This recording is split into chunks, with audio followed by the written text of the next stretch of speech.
In the 100-mile wilderness, there are still waters and bogs that you must cross. But this is not the only problem. Sometimes you come across fast-flowing creeks and streams that are also in your way, and you would like to get on the other side. If there is a bridge, as it is the case in this picture, there is absolutely no problem. However, this is rarely the case.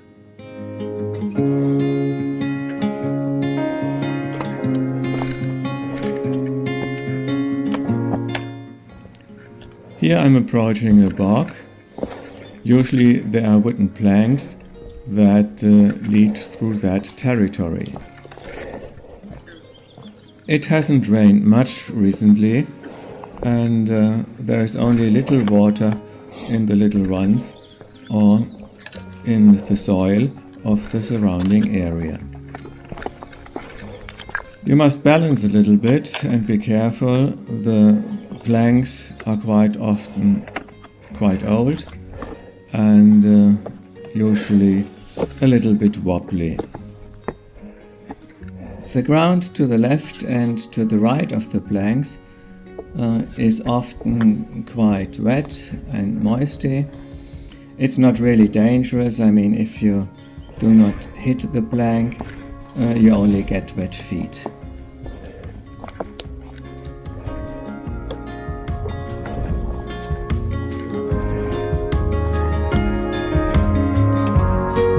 So this is the bog.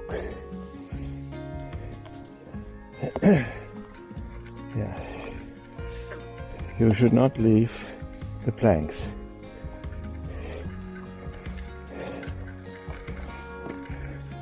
The bog of eternal stench.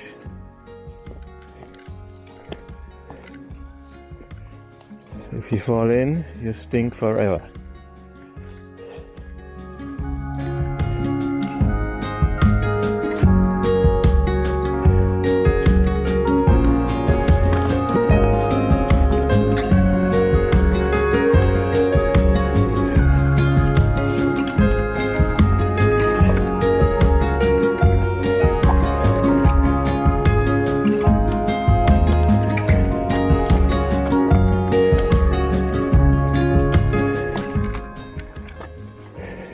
Suddenly a plank is missing and you must find your way around the mud.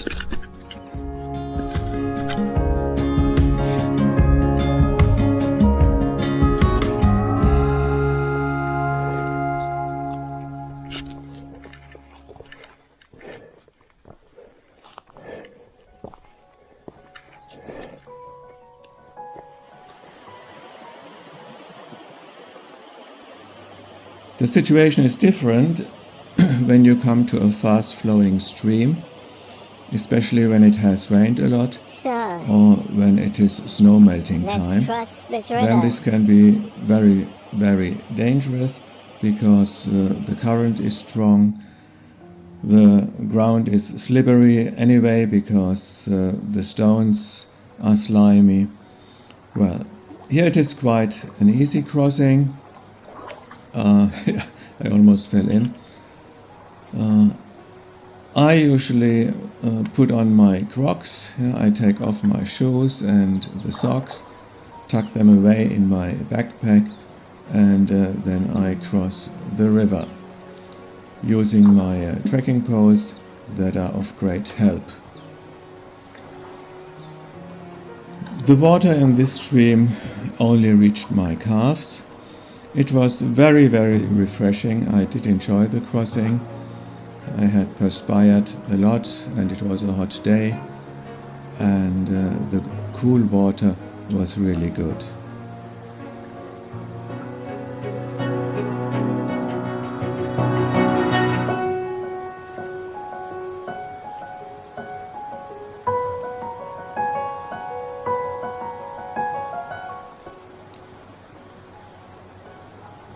Well, this crossing includes a return. Guess why? Yes, the camera. Yeah, the camera is still on the other side of the stream, standing on the bank. And here I'm going back to fetch it. And then I went across the river again to continue the trail. So I did 3 crossings for this little piece of footage, which I wouldn't do, or which I usually do not do, if the crossing is longer or dangerous. Then I film with my body cam and go over the water or through the water only once, as it is the case at this water here. That's a little bit wider and deeper.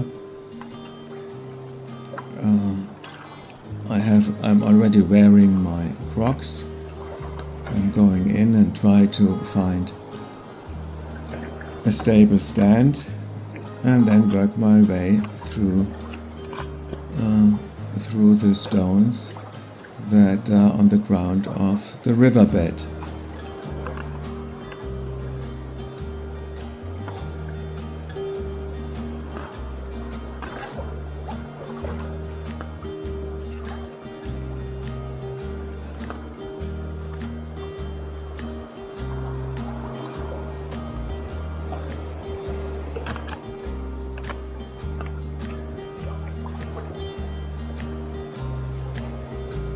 This here is the deepest section.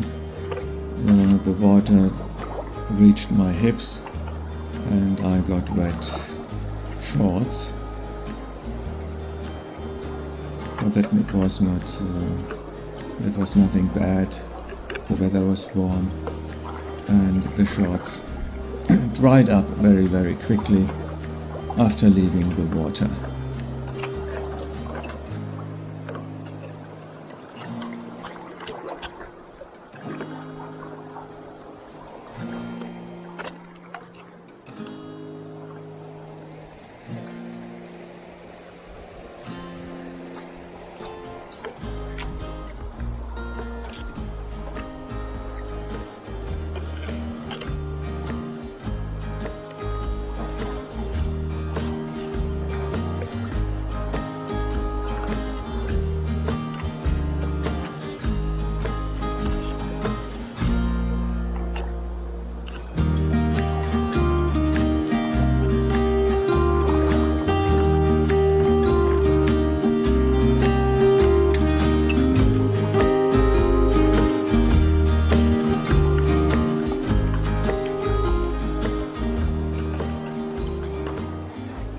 Sometimes hikers or groups of hikers use a rope to cross the stream, especially when there is a strong current.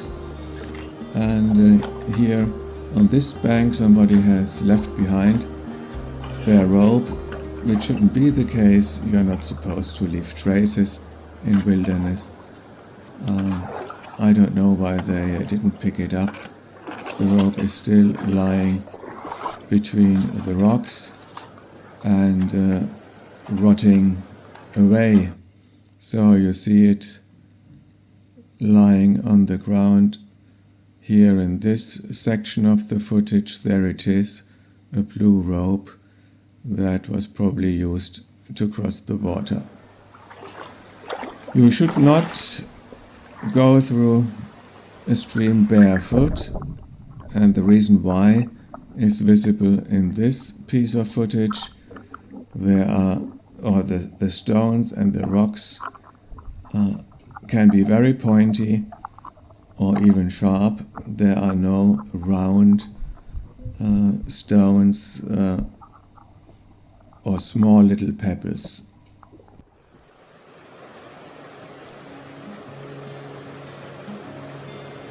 Here we are at another stream. I had met another hiker who did the crossing first, and there was still a rope that constantly goes over the water. These ropes are no official ropes of the Appalachian Trail Conservancy. These ropes are left behind by benevolent hikers. Maybe they're just too lazy to carry on the extra weight, or they would like to help other hikers, but they are not officially. The Appalachian Trail Conservancy does not guarantee for your safety or for the knots. That's your own responsibility.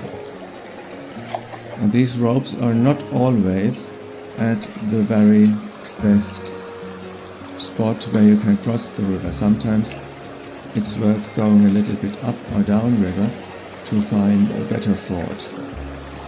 Nevertheless, I also did the crossing with the help of the rope I had found, which was not too difficult because the water was not very high.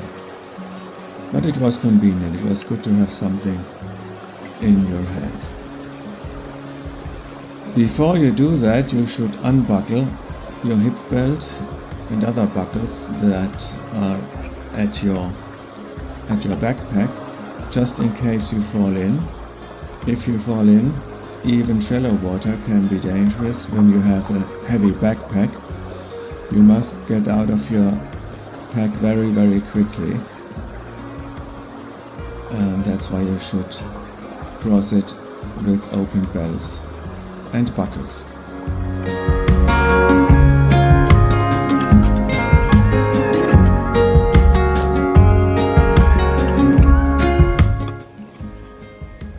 Another version you may come across when hiking the 100-mile wilderness are fallen trees or trees that have been placed across the stream as a sort of bridge.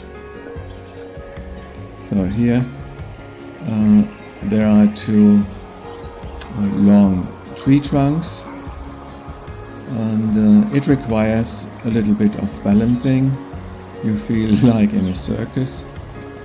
I personally do not like this way of crossing, because if you fall, you really fall hard into the riverbed, because you fall off the trunks and your fall is quite high. Like in the circus. So like in the circus. Yeah, seriously. Need a break. Enjoying yourself? Yes, I do.